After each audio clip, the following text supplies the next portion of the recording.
امام کے ساتھ نماز پڑھیں، جماعت سے پڑھیں، ظہر کی پڑھیں، عصر کی، مغرب عشاء کی، جو بھی ہو، کسی بھی جماعت میں امام کے پیچھے قرات آپ لیں، یہ ہے صحیح مسئلہ، اور عقل بھی کہتی ہے۔ اب ذرا یہ مسئلہ بھی آپ نے سمجھنا ہے۔ ایک آدمی جماعت کے ساتھ بعد میں آ کے شامل ہوتا ہے، جماعت کھڑی ہے، ایک آدمی پیچھے آیا، وہ آ کے جماعت کے ساتھ شامل ہوا، امام رکوع میں چلا گیا۔ امام کہاں چلا گیا؟ رکوع میں۔ اب اس کے لیے حکم ہے کہ وہ کھڑے ہو کر تکبیر کہے، کھڑے ہو کر تکبیر کہے، اللہ اکبر، ہاتھ چھوڑے، پھر چلا جائے رکوع میں۔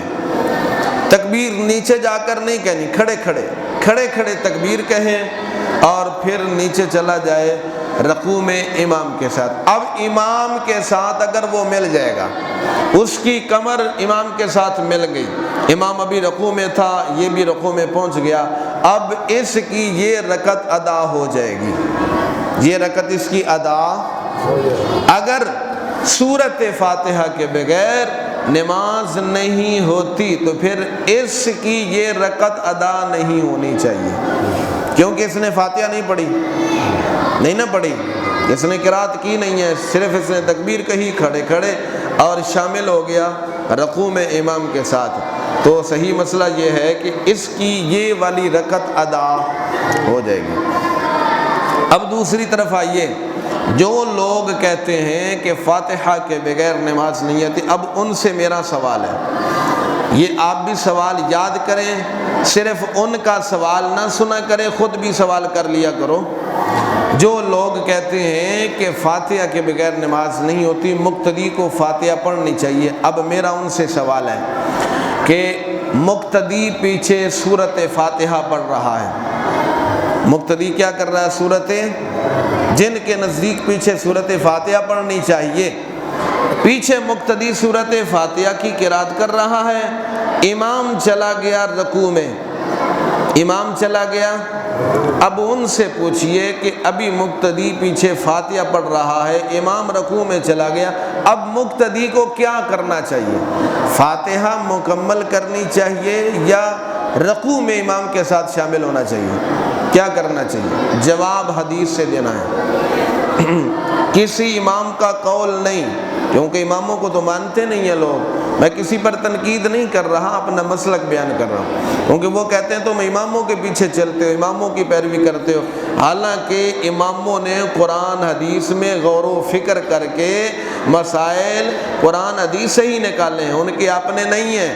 ہر کسی کی رسائی چونکہ قرآن حدیث تک نہیں ہوتی، مختلف احادیثوں کو، مختلف آیتوں کو اکٹھا کرتے ہیں، جمع کرتے ہیں، پھر ان سے جو فقہی مسئلہ ثابت ہوتا ہے اسی کو ہی شریعت کہتے ہیں، تو وہ قرآن حدیث کے خلاف نہیں ہے۔ لیکن جو کہتے ہیں کہ صرف حدیث، اب ان سے حدیث سے جواب لیں، حدیث پیش کرنی چاہیے کہ اب مقتدی کو کیا کرنا چاہیے۔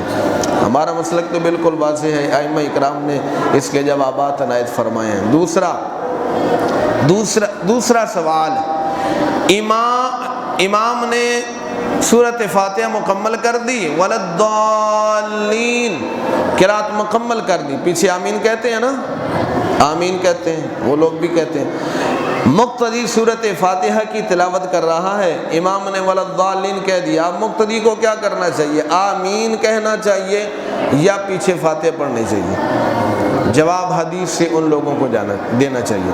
الحمدللہ قرآن و سنت کی روشنی میں اللہ پاک نے عقائد حقہ اور صحیح قرآن و سنت پر مبنی امام اعظم ابو حنیفہ نے ہمیں مسائل عطا فرمائے ہیں۔ ہمارے نزدیک بات واضح ہے، مقتدی نے قرات کرنی نہیں ہے، مقتدی نے قرات کرنی نہیں ہے تو مسئلہ ہی پیدا نہیں ہوتا۔ امام نے جو قرات کر دی وہ مقتدی کی طرف سے قرات کفایت کر گئی۔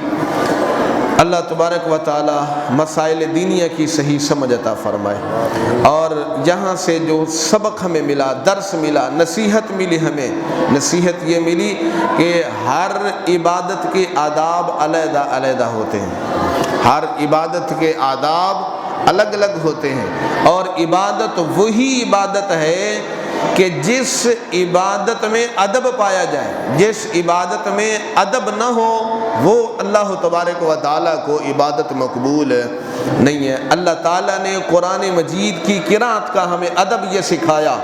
قرآن کی قرأت کا ادب یہ ہے کہ جب قرآن مجید کی تلاوت کی جائے تو اس وقت تم غور سے سنو۔ فَاسْتَمِعُوا لَهُ، ایک ہے سننا، ایک ہے غور سے سننا۔ غور سے سننے کا کیا مطلب ہے؟ جس طرف تمہاری آنکھیں ہیں دماغ بھی اس طرف ہونا چاہیے، تمہارے دل کی توجہ، تمہارے ذہن کی توجہ اس طرف ہونی چاہیے، ان مسائل میں اور اس قرأت کے اندر تمہاری غور و فکر ہونی چاہیے۔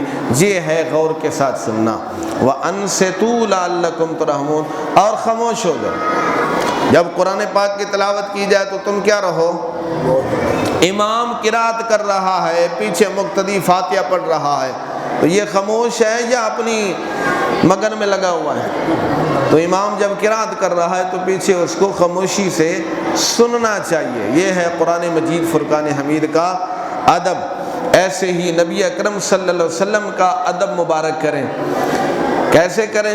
اب تو حضور علیہ السلام ہمارے سامنے موجود نہیں، ان کے نام کا ادب، آقا علیہ السلام کے نام مبارک کا ادب، آقا علیہ السلام کی نسبت والی چیزوں کا ادب، مدینہ شریف کا ادب، مدینہ کی گلیوں کا ادب، جس چیز کو محبوب کے ساتھ نسبت ہے، علماء کا ادب، اولیاء کا ادب، اس لیے کہ علماء اولیاء یہ حضور علیہ السلام کے کیا ہیں؟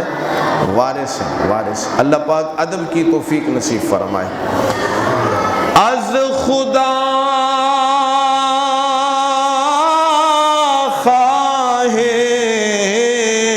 توفیق ادبی، بے ادب محروم اند از لطف ربی۔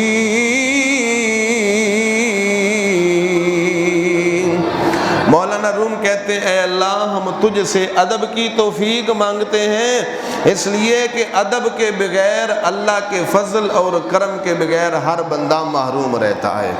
آخر دعوانا الحمدللہ رب العالمین۔